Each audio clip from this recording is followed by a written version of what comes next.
Réunis en Conseil des ministres, les membres du gouvernement congolais, sous la très haute autorité du président de la République du Congo, Denis Sassou Nguesso, après examen des 24 affaires inscrites à l'ordre du jour, ont, en dépit de la baisse drastique du prix du baril de pétrole, dont les revenus constituent la principale source de devises du pays, assigné à la Société nationale du secteur des hydrocarbures, c'est-à-dire à la SNPC, un rôle essentiel dans sa stratégie de développement. Le gouvernement de la République a, à l'issue de ce Conseil des ministres, approuvé des projets de décret attribuant et réattribuant les permis d'exploitation d'hydrocarbures liquides et gazeux à la Société nationale des pétroles du Congo, SNPC. Les textes permettent de renforcer la capacité de notre Société nationale des pétroles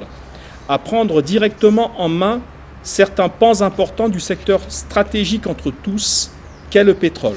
et de contribuer à la diversification des activités économiques. A été aussi approuvé en Conseil des ministres le projet de loi qui désormais fait obligation à l'État congolais d'apporter assistance à tout ressortissant congolais, c'est-à-dire en faveur de tout compatriote, quel qu'il soit, poursuivi devant des juridictions étrangères ou internationales. Ces dispositions sont une introduction en droit interne congolais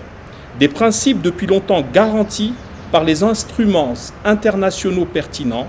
en matière de promotion et de protection des droits humains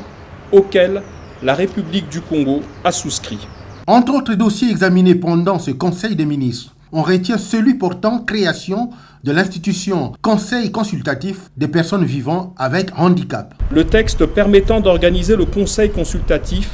des personnes vivantes avec handicap, organe répondant aux souhaits depuis longtemps exprimés par ceux de nos compatriotes parmi les plus vulnérables qui subissent trop souvent, hélas, les difficultés quotidiennes liées à leur état. Signalons que des nominations ont été prononcées à la fin au titre du ministère de l'enseignement technique et professionnel, de la formation qualifiante et de l'emploi.